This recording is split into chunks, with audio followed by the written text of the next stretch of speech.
महाराज सहस्रार्जुन, क्या आपको अपने ऊपर लगे आरोप का ज्ञान है? ज्ञान है, पर मैं उसे आरोप नहीं मानता।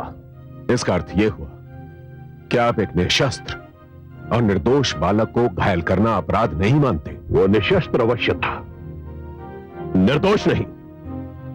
उसने एक राजा का मार्ग रोकने का साहस किया। यह सत्य नहीं है, ये सत्य नहीं है ऋषिवर। मेरे पुत्र कलश ने तो केवल इतना ही कहना चाहा था कि मेरी अनुमति के बिना आश्रम में प्रवेश नहीं करना चाहिए। और वो ये बात भुला बैठा था कि जिस धरती पर यह आश्रम है वो धरती हमारी है।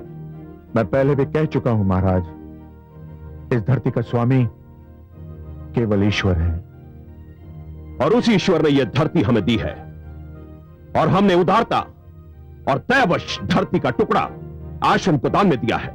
यदि आपने यह भूमि दान कर ही दी है राजन, तो इस पर से आपका अधिकार समाप्त हो गया। और एक राजा के लिए दान में दी हुई भूमि पर अधिकार जमाना लज्जाजनक होता है।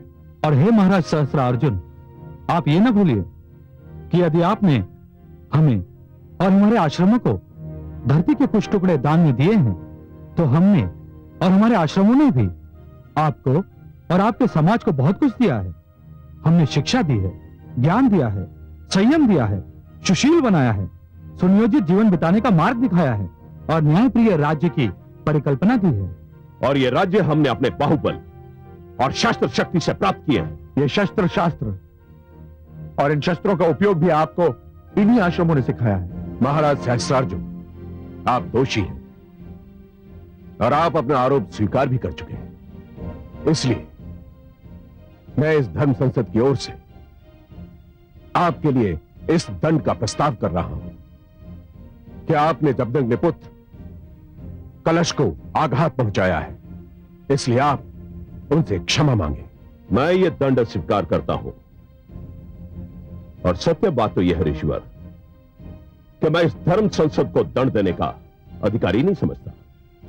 महाराज सहस्रार्जुन, आपने अनुशासन भंग करके दूसरा अपराध किया है, और इसका दंड जानते हैं आप? आपको सिंहासन से उतारा जा सकता है।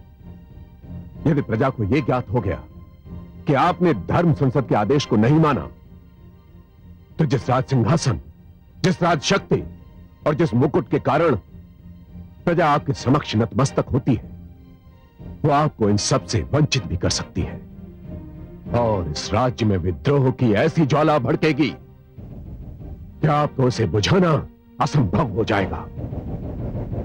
क्षमा ना मांगने की स्थिति में हम आपके दूसरे अपराध का दंड अभी घोषित कर देंगे। मैं अपना आरोप स्वीकार करता हूं और ऋषि पुत्र कलश से अपने व्यवहार के लिए क्षमा याचना करता हूं। ऋषि पुत्र कलश, क्या आप महाराज सहस्रार्जुन को क्षमा प्रदान करते हैं? हाँ ऋषिवर, मैं महिष्मती नरेश महाराज सहस्रार्जुन को मुझ पर हाथ उठाने के अपराध के लिए क्षमा प्रदान करता हूँ, और आशा करता हूँ कि वे इस भूल को भविष्य में कदापि न दोहराएंगे। स्वस्ति, स्वस्ति, स्वस्ति।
हे महाराजाओं, मैं अपने राजभवन में आप सबका स्वागत करता हूं।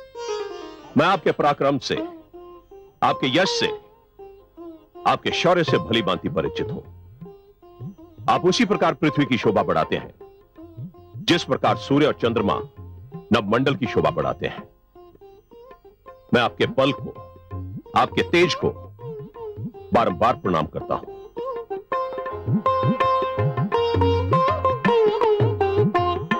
हे महेशमती नरेश, महान सम्राट सहस्रा अर्जुन, हम बता नहीं सकते कि आपका निमंत्रण पाकर हम कितने प्रसन्न हुए।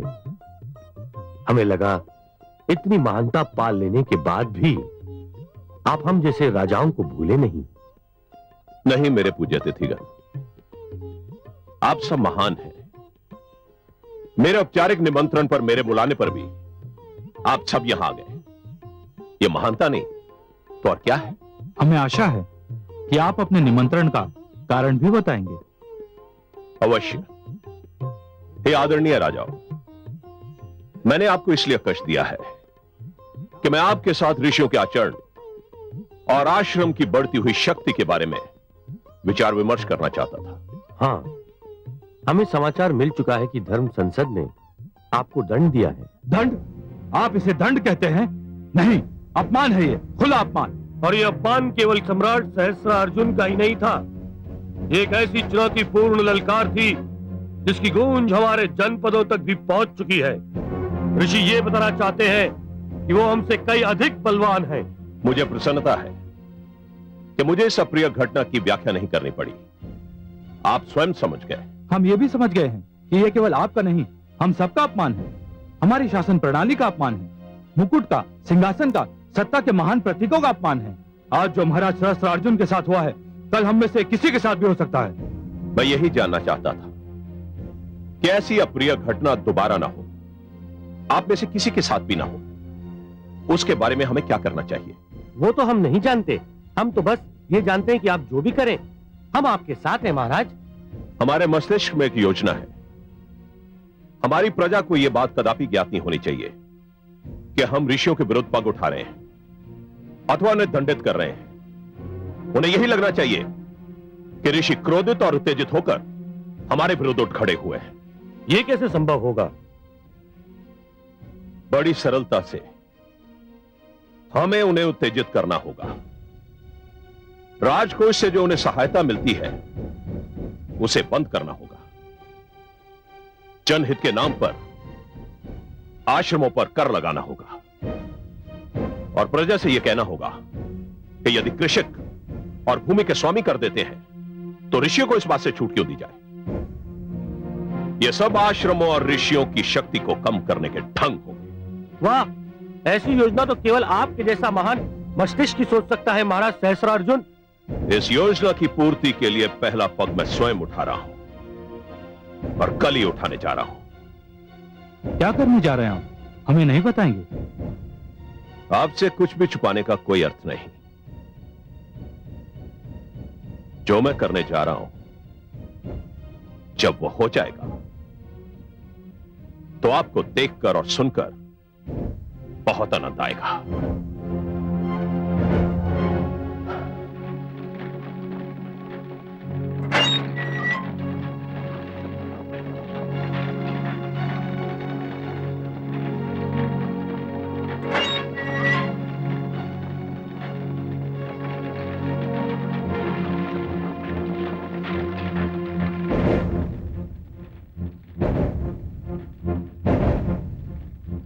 मैंने तुमको कितना रोका कि सुनार अभी जाग रहा होगा, उसके घर में मत घुसो, लेकिन तुम लोग नहीं माने। अंततः हम पकड़े गए ना। मुझे क्या पता था कि हमारे गिरोह की दशा उत्तम नहीं है। पता नहीं अब हमारा क्या होगा। अरे होगा क्या? महाराज सहस्त्रार्जुन के राज्य में न्याय की आस करना ही समय नष्ट करना है। उनके राज्य में चोरी करना पाप नहीं, पकड़ा जाना पाप है। खोलो, चलो, महाराज ने तुम्हें बुलाया है। इस समय अर्धरात्रि को? हाँ, अभी इसी क्षण। लगता है मारे गए। दंड तो प्रातः काल भी दिया जा सकता है, रात्रि तो कट जाने दीजिए। चलते हो या मारते मारते ले चलूं? चलते हैं भाई। जो भाग्य में लिखा है वो तो होना ही है।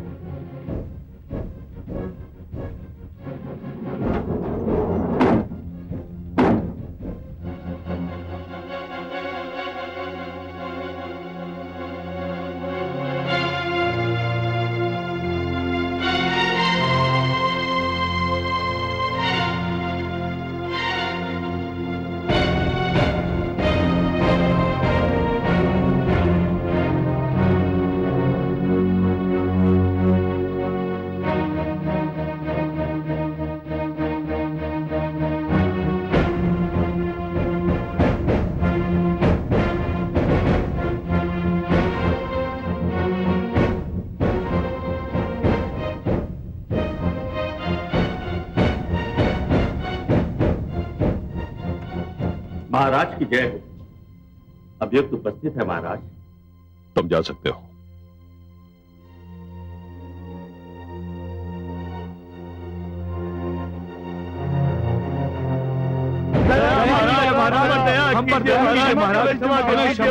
महाराज, हम अपने बाल बच्चों की सौगंध खाकर कहते हैं महाराज कि अब हम भविष्य में कभी चोरी नहीं करेंगे। बस एक बार हमें सुधरने का अवसर दे महाराज, सदा हम आपके आभारी रहेंगे महाराज। यदि चोरी के आरोप में हमारे हाथ काटे न जाए तो हम इन हाथों से जीवन भर मंदिरों की सीढ़ियां स्वच्छ करेंगे महाराज। तुम लोगों के हाथ नहीं काटे जाएंगे। तो क्या गले काटे जाएंगे महाराज? नहीं महाराज नहीं, हमने तो सिर्फ चोरी ही की है, किसी के प्राण तो नहीं लिए। इतना कठोर दंड हमें ना दे महाराज, हम पर दया कीजिए। संभव है कि तुम लोगों के गले भी ना काटे जाएं। तो फिर क्षमादान भी दिया जा सकता है। क्षमादान? महाराज, कहीं मैं सोते में सपना तो नहीं देख रहा हूं? नहीं, तुम सपना नहीं देख रहे, बल्कि यह सत्य है कि तुम लोगों को क्षमा भी किया जा सकता है। हो सकता है कि तुम लोगों को पुरस्कार देकर राज्य की सीमा से बाहर जाने की अनुमति भी मिल जाए, लेकिन यह तभी संभव है यदि तुम मेरा कहा मान लो, मेरे आदेश का पालन करो। महाराज, हम तो जन्म से आपके सेवक हैं, आपके दास हैं महाराज। आपके आदेश का पालन करना तो हमारा धर्म है महाराज। आप तो केवल आज्ञा दीजिए महाराज। तुम्हें एक स्थान से गौएं चुराना है। महाराज, चोरी करना तो हमारा जन्मजात व्यवसाय है, इसलिए तो भगवान ने हमें इस धरती पर भेजा है। परंतु वो स्थान है कहाँ? वो स्थान एक ऋषि का आश्रम है। ऋषि का आश्रम? हाँ, तुम्हें ऋषि जमदग्नि के आश्रम से उनकी गौएं चुराना है। तुम उन गौओं को चुराकर उन्हें कहीं भी बेच सकते हो और उस धन को हमारी तरफ से पुरस्कार समझ लेना। क्षमा करें महाराज, हम लोग तो केवल चोर हैं और चोरी के अतिरिक्त हमें कुछ आता भी नहीं। परंतु ऋषि आश्रम तो एक पवित्र स्थान है, जहां पर ऋषिगण हमारे ही बाल बच्चों को शिक्षा दीक्षा प्रदान करते हैं महाराज। ऐसे पवित्र स्थान पर चोरी करने में हमें अत्यंत पीड़ा होगी महाराज। तो मुझे तुम तीनों को मृत्युदंड देने में किसी प्रकार की पीड़ा नहीं होगी। कारागार अधिकारी,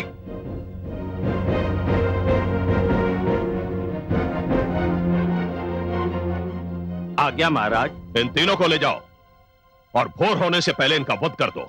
दया कीजिए महाराज, हमें सब स्वीकार है महाराज, जो आप कहें वो सब स्वीकार है। हम अभी जाते हैं, चोरी करते हैं महाराज। हम आपके आदेश का पालन करेंगे महाराज।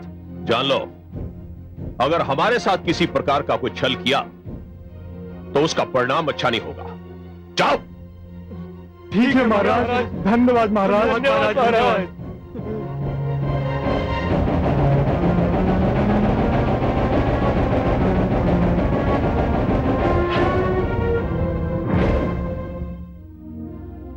देखिए महादेवी, देखिए, इसी प्रकार आरंभ होता है राजनीति और अपराध का गठजोड़। शासक अपने प्रतिद्वंदियों को नीचा दिखाने के लिए अपराधियों से सहायता लेने लगते हैं और फिर हो जाता है राजनीति का अपराधीकरण। राजनीति में अपराध का प्रवेश समाज के लिए हानिकारक है, राष्ट्र के लिए हानिकारक है। और फिर अपराध का राजनीतिकरण? दया आ रही है मुझे सहस्त्रार्जुन पर। इतना शक्तिशाली और बलवान सम्राट होते हुए भी अपनी महत्वाकांक्षा के कारण आज चोरों का आश्रय लेने पर विवश हो गया है। कमल नयन, मुझे सहस्त्रार्जुन राजा नहीं भिखारी लगने लगा है।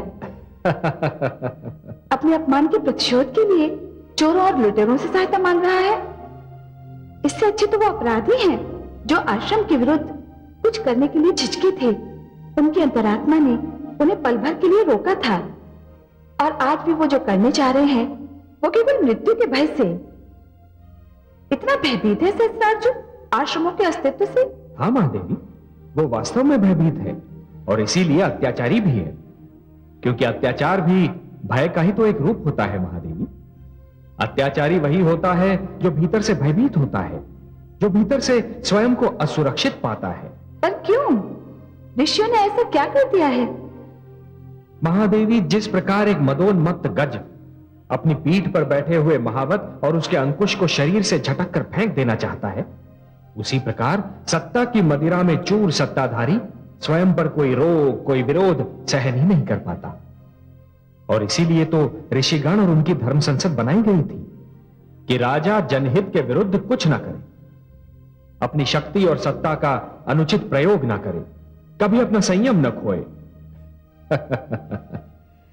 परंतु दुर्भाग्य से महादेवी, सहस्रार्जुन इसे अपनी स्वतंत्रता पर लगा हुआ पहरा समझ बैठा है।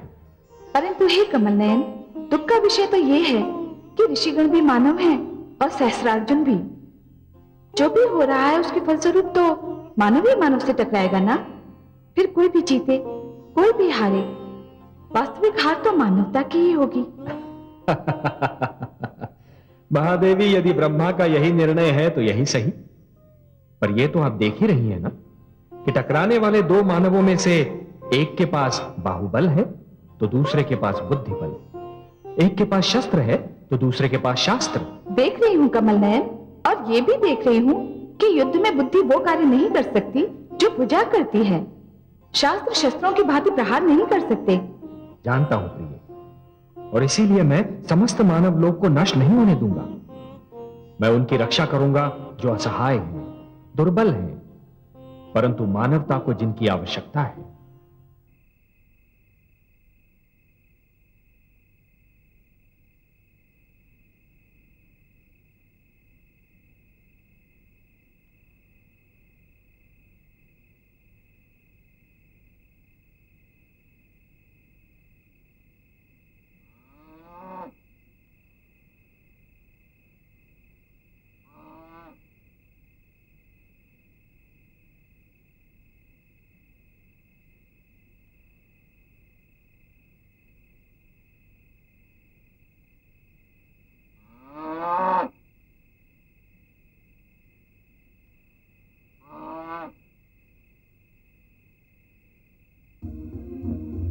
हमें क्षमा कर दीजिएगा ऋषिवर, हम विवश थे।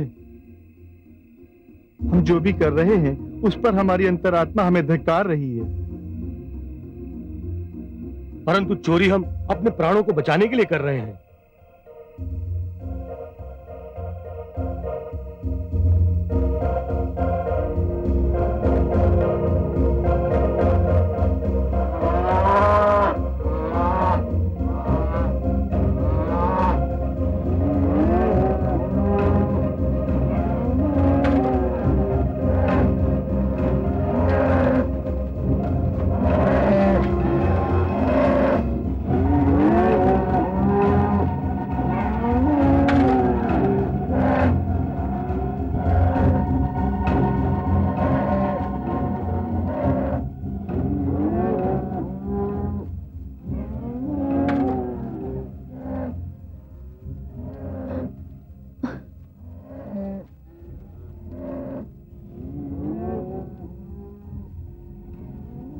स्वामी, स्वामी, क्या हुआ देवी? ये असमय कौवे क्यों रंभा रही हैं? अंधेरे में कुछ देख लिया होगा, अन्यथा इस आश्रम में तो कोई भय नहीं। मैं देखती हूँ। नहीं नहीं, तुम कष्ट ना करो, तुम गर्भावस्था में हो, तुम विश्राम करो, सो जाओ, वो अपने आप चुप हो जाएंगी।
महाराज की जय हो। अभियान पूरा हुआ महाराज। आपके ये तीनों दास अपने कार्य में सफल होकर लौटे हैं। हम बहुत प्रसन्न हुए। अब इन तीनों के लिए आदेश क्या है? इन तीनों ने बहुत भला कार्य किया है, हमारे आदेश का पालन किया है, और हम नहीं चाहते कि इस कार्य की भनक किसी को भी मिले। हम चाहते हैं कि यह भेद कभी ना खुले कि यह कार्य किसने किया है। हम नहीं चाहते कि यह रहस्य कभी भी प्रकट हो कि यह कार्य किसने करवाया है।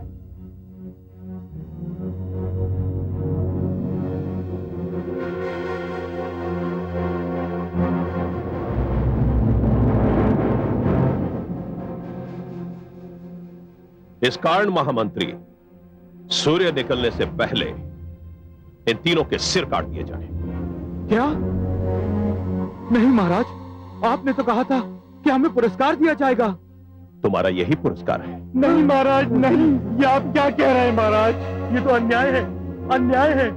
हमारी आज्ञा का पालन हो। सैनिकों, यह विश्वासघात है। महाराज, आपने झूठ बोला। तू राजा नहीं, दस्तुराज है, हत्यारा है। तेरा सर्वनाश हो जाएगा।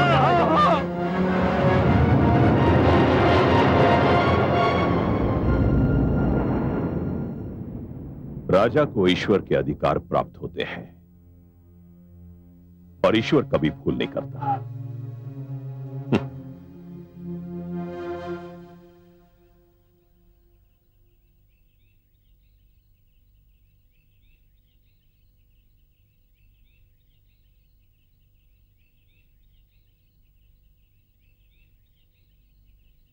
अरे, सारी गौएं कहां गई? मैंने तो उन्हें अपने हाथों से घुटों से बांधा था। कहीं चोर तो नहीं लगे सारी गौओं को हक कर। गुरुदेव को चल के सूचना देते हैं। हाँ, चलो चलो।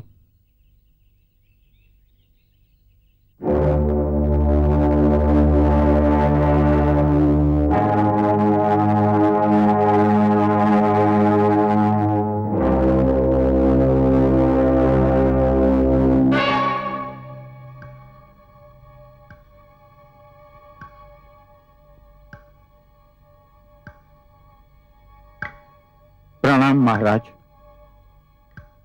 कहिए महामंत्री जी, जमदग्नि आश्रम में रात की घटना की क्या प्रतिक्रिया हुई है? सर्वथा वैसी ही जैसी हमने आशा की थी। आश्रम में सनसनी फैली हुई है। कोई कल्पना भी नहीं कर सकता था कि आश्रम की गौएं भी चुराई जा सकती हैं। इसका अर्थ यह हुआ कि आश्रम स्वयं को असुरक्षित और आतंकित पाने लगेंगे। 100%। आपका लक्ष्य 100% पूरा हो गया। यहां मुझे आपसे मतभेद है महामंत्री जी। मेरा लक्ष्य अभी पूरा नहीं, प्रारंभ हुआ है। अर्थात आप कुछ और भी करना चाहते हैं? हां महामंत्री जी, हम जो कुछ करना चाहते हैं उसके लिए आपको हमारा आदेश लेकर ऋषि जमदग्नि के आश्रम जाना होगा। जी, मुझे? हां महामंत्री, स्वयं आपको।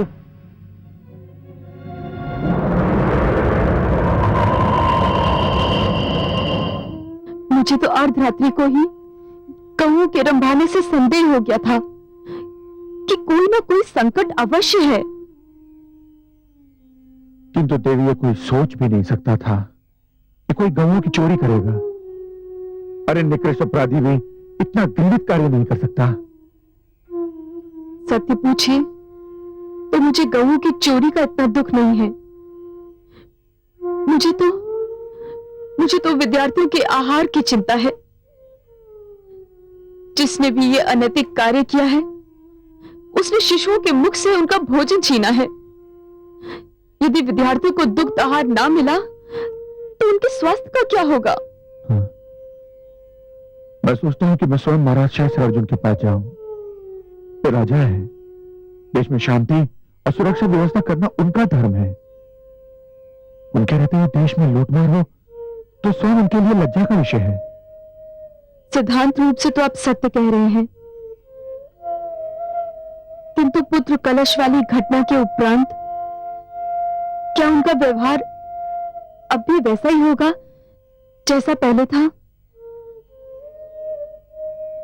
वो एक निजी समस्या थी देवी। राजा न्याय करते समय अपनी भावना से न्याय को प्रभावित नहीं होने देता। वो एक पिता और एक राजा के मध्य वाद विवाद का विषय था, परंतु ये तो व्यवस्था का विषय है। प्रजा का दुख, उसकी विपदा राजा नहीं सुनेगा तो और कौन सुनेगा? हमें नागरिक होने के नाते ये अधिकार प्राप्त है देवी कि हम महाराज से हानिपूर्ति की मांग कर सकते हैं। प्रणाम ऋषिवर। प्रणाम महामंत्री जी, आपका स्वागत है। पधारिए। बड़े उचित समय पर आए हैं। लगता है कि महाराज सहस्त्र अर्जुन को आश्रम में गवों की चोरी की सूचना मिल चुकी है, तभी तो मैंने आपको भेजा है यहां।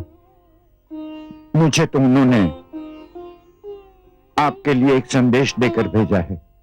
मेरे लिए संदेश? क्या संदेश भेजा है महाराज ने? ऋषिवर, महाराज सहस्त्रार्जुन ने संदेश भेजा है कि उन्होंने राज्य की उन्नति के लिए कई योजनाओं की घोषणा की है।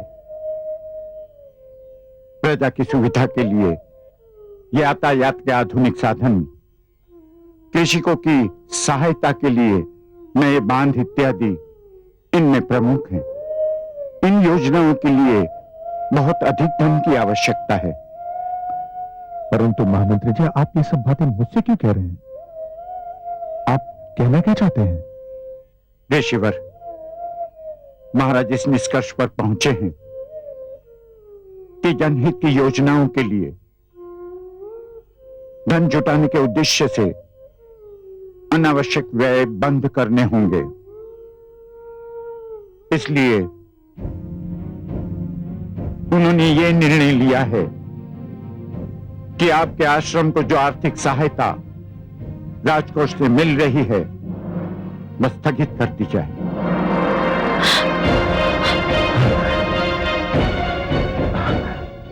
क्षमा कीजिए महामंत्री महोदय, परंतु इस आश्रम में बालकों को शिक्षा दीक्षा दी जाती है, उन्हें विद्याएं सिखाई जाती हैं, उनके जीवन का निर्माण किया जाता है। और यदि महाराज इस पर व्यय होने वाले धन को अनावश्यक और व्यर्थ समझते हैं तो मेरी सहानुभूति है उनके साथ। महाराज तो ये भी भली भांति जानते हैं कि जो कुछ भी धन वो मुझे देते हैं, मैं अपने और अपने परिवार के पोषण पर नहीं बल्कि इन विद्यार्थियों और शिक्षार्थियों के खान पान रहन सहन पर व्यय करता हूं। महामंत्री जी, यदि यह सहायता रुक गई तो इन विद्यार्थियों का क्या होगा? अरे शिक्षा ही समाप्त हो गई तो यातायात के साधन और बांध क्या करेंगे? ऋषिवर, मुझे खेद है कि मैं आपके इस प्रश्न का उत्तर नहीं दे सकता। मेरा कर्तव्य था आपको महाराज का संदेश सुनाना, जो पूरा हुआ। अब मैं अनुमति चाहूंगा। प्रणाम। रुक जाइए महामंत्री जी, मेरी बात तो सुन लीजिए। नहीं गुरुदेव, जाने दीजिए महामंत्री जी को, मत रोकिए उन्हें। नहीं पुत्र, ये शेषव विद्यार्थियों का प्रश्न है, उनके जीवन का प्रश्न है।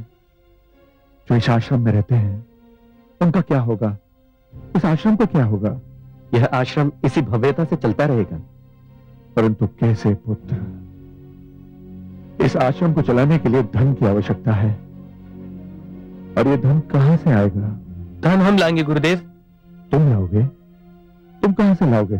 हम नगर नगर जाकर दान मांगेंगे, द्वार द्वार पहुंचकर भिक्षा मांगेंगे गुरुदेव। तुम दान मांगोगे, भिक्षा मांगोगे? हाँ गुरुदेव, और इसमें दोष ही क्या है?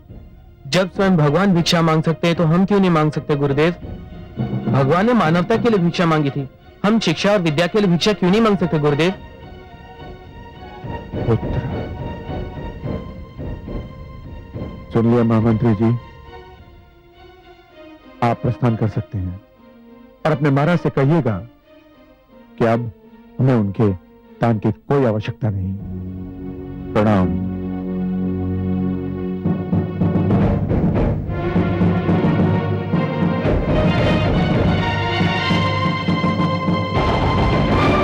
मैंने अपने जिस अभियान की आप लोगों से चर्चा की थी उसका रूप तो आपने देख ही लिया है। मैंने अपने अभियान का पहला चरण पूरा कर लिया है। वास्तव में आपकी दूरदर्शिता सराहनीय है। एक ही प्रहार में आपने आश्रम की शक्ति आधी कर दी है। आश्रम की आर्थिक सहायता बंद करके आपने उनके बल का मुख्य साधन समाप्त कर दिया है। परंतु ऋषि जमदग्नि के शिष्यों ने भिक्षा मांगने का निर्णय लेकर उस हानि का तोड़ भी सोच लिया है। तोड़? राजकोष से जो धन मिलता था, भिक्षा से क्या उसका 10वां भाग भी जुटा पाएंगे ये मूर्ख ऋषि? कदापि नहीं। इसकी तो कल्पना भी व्यर्थ है। मित्रों, मैंने राह दिखा दी है। आगे बढ़ने की बारी आपकी है। हमें ऋषियों का अहंकार तोड़ना है और उनके आश्रमों को विध्वंस करना है। पर हमें क्या करना होगा? वही जो मैंने किया है। आप अपने अपने राज्य में आश्रमों की आर्थिक सहायता बंद कर दें और नए कर लगाएं, और जो भी आश्रम कर देने में असमर्थता व्यक्त करे उसे फूंक दें। हमें ऋषियों के आतंकवाद को समाप्त करके ही दम लेना है। अवश्य, यह बहुत ही आवश्यक है। हम आपसे पूर्णतः सहमत हैं। हाँ, हम आपसे पूर्णतः सहमत हैं।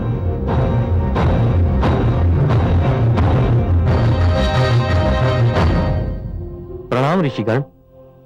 क्या समाचार लाए हो शिष्य? ऋषिगण, मैं ऋषि जमदग्नि के आश्रम से आ रहा हूं। वहां एक ऐसी घटना घटी है जिसके कारण पूरे राज्य में असंतोष फैलने लगा है। हमें पूर्व वृतांत सुनाओ शिष्य।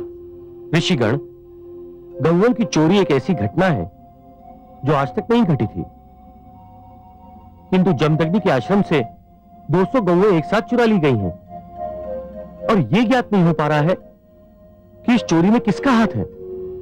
गौओं की चोरी? क्या यह संभव है ऋषिवर? मुझे तो तनिक भी विश्वास नहीं हो रहा, क्योंकि गौओं का मोल भाव तो सार्वजनिक रूप से होता ही नहीं है। इसलिए किसी का धन प्राप्ति के लिए गौओं को चुराना तो समझ में ही नहीं आता। और फिर यहां प्रश्न 1-2 गौओं का नहीं है जो यह समझा जा सके कि किसी ने निजी आवश्यकता की पूर्ति के लिए ऐसा किया होगा। यहां तो प्रश्न 200 गौओं का है। ठहरिए, मुझे देखने दीजिए। हरिओम।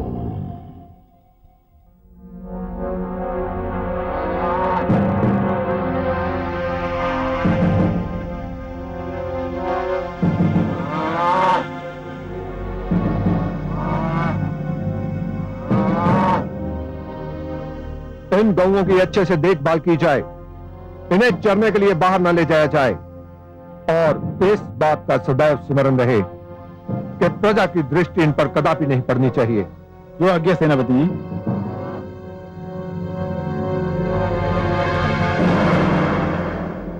ये तो अनर्थ है, घोर अनर्थ। क्या हुआ ऋषिवर? यह गहरे संकट की घोषणा है ऋषिगण। जैसा कि मैं पहले भी कह चुका हूं, कुछ राजा और नरेश गुरुकुल संस्था पर आक्रमण करने के लिए उतावले हो रहे हैं।